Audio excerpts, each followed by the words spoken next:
Day 966. So for proper attribution, shout out to GVS for inspiring me to make this video. I think it's a great topic actually, where experienced and or successful lifters can provide some insight into some of their personal methods that may or may not be the most scientific, but have definitely worked well for them over the years. So this will be a series of videos, the title of which are the top 10 lifting rules that I routinely break. Part 1. We'll see how many I can get through in this video. Alright, so the first two rules that I routinely break kind of are one rule with kind of two different aspects, and that is days off and deload days. Specifically, programmed days off, mandatory days off, and mandatory periods of reduced activity or no activity. I don't do them. Rather, I should say, I don't do them purposefully, and here's why. For various reasons, physiologically and psychologically, human beings can become inured to vast amounts of effort over extremely long periods of time. How do I know this? Because I was an active duty warfighter. Is because I myself have personally experienced and I've witnessed firsthand many thousands of times that if you can survive a long enough grind, you will adapt, and eventually what was a grind just becomes routine. Could you optimize that and get from point A to point B with a lot less discomfort in a much quicker time? Sure, but not to be on some hokey David Goggins type stuff, but if you tell me that I can't do something or it's not going to work, then I will just grind it until it works, however suboptimally, but it still worked just to prove you wrong when you said that it wouldn't. So with that in mind, I don't lift every day because let's be reasonable. There are certain things you cannot do every day. Like for instance, a deadlift everyday program, that is a road littered with bodies. It's just, there's a very, very small subset of people on this planet that would be able to do that sustainably. I'm sure they exist, but they are at the margins. Most of us can't do anything like that. But like doing cardio every day, especially something recoverable like zone 2, it's not that hard, folks. I'm not saying that you should do it or that it's for everybody. I do it because it's a thing that drives my health markers, but I'm just here to say that it is not impossible, nor even implausible, nor even extraordinary. It's just a little more effort than most people are willing to do. A little more.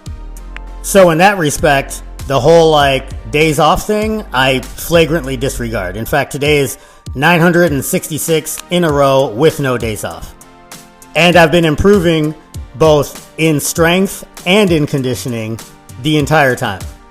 That dovetails into rule number 2, which is the deload rule, or rather programming in periods of reduced activity or long blocks of time off. I'll have them, but I don't program them. And the reason why I disregard the need to program them, so for instance, every 4th week, so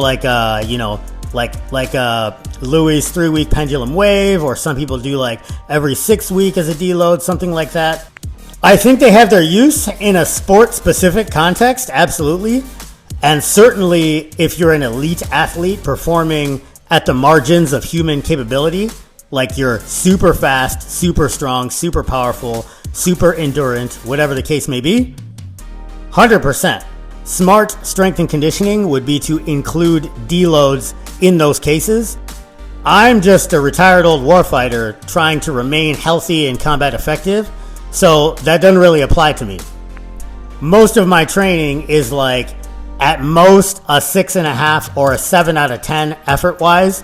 It's recoverable, and so I don't really need to take breaks from it. And when I do, it's because external factors outside of my control threw off my fatigue management, like extra travel or family stress or something crazy going on at work or maybe a nagging injury won't let me do that extremely fatiguing thing like barbell back squats or heavy deadlifts or something like that. So that in effect deloads me for a meaningful period of time, but I don't plan for that because that stuff happens all the time. Like so like this past week, for instance, was extremely stressful for me in terms of work. Like, in fact, if you look at my daily weigh-in sine wave, it's like 154, 159, 155, 158. Like, my weight was jumping up and down like 3, 4, 5 pounds every day, with training and diet equated because there was just such a massive input of work stress. So it just forced me to train less because I just didn't have time or bandwidth to do so. Those things are going to happen, so I don't plan for them. I try to train as much as possible purely for the fact that I know life is not going to let me do it at some point along the way. Okay, so we talked about days off and deload periods. Next rule that I flagrantly disregard is the interference effect. That is doing cardio and lifting in the same session. Now, here's the thing, folks. I got a family. I got a full-time career outside of this YouTube, social media, strength and conditioning side gig of mine. And I travel sometimes 2-3 times a month. So all that to say, how do I go 966 days unbroken? Because I get up super early and I do everything I need to do in that one super early in the morning session. If I got to lift, then it's going to happen then. And I'm definitely doing cardio because I do that every day. So that means I'm going to have to do lifting and cardio at the same time. Now, here's the thing, folks. The interference effect is 100% a thing at the margins. If my job was like Mr. Olympia and I'm trying to be as big and muscular as possible, I'm definitely not doing cardio at the same time as I'm lifting. If I'm a D1 track athlete and I'm trying to run as fast as possible, or jump as high as possible, or throw something as far as possible, I'm not going to do like a hour-long zone 2 session and then go do my sport-specific explosive lift training in the same session. Or even vice versa. I'm not going to do my explosive lifts and then lose out on some of that training effect by doing an hour of cardio after. That's just dumb. It's not sport-specific.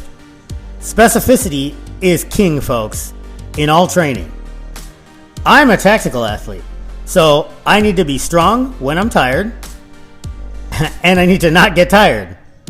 So number one, for my sport, were I still doing it, how I train would be sport specific because that's what happens when you're deployed.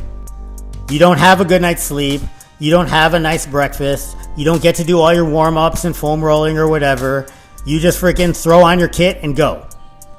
But then secondly, because none of what I do is like 1 RM deadlift or, max 400 meter sprint or, max vertical training or how far I can throw a shot or a discus or whatever the case may be.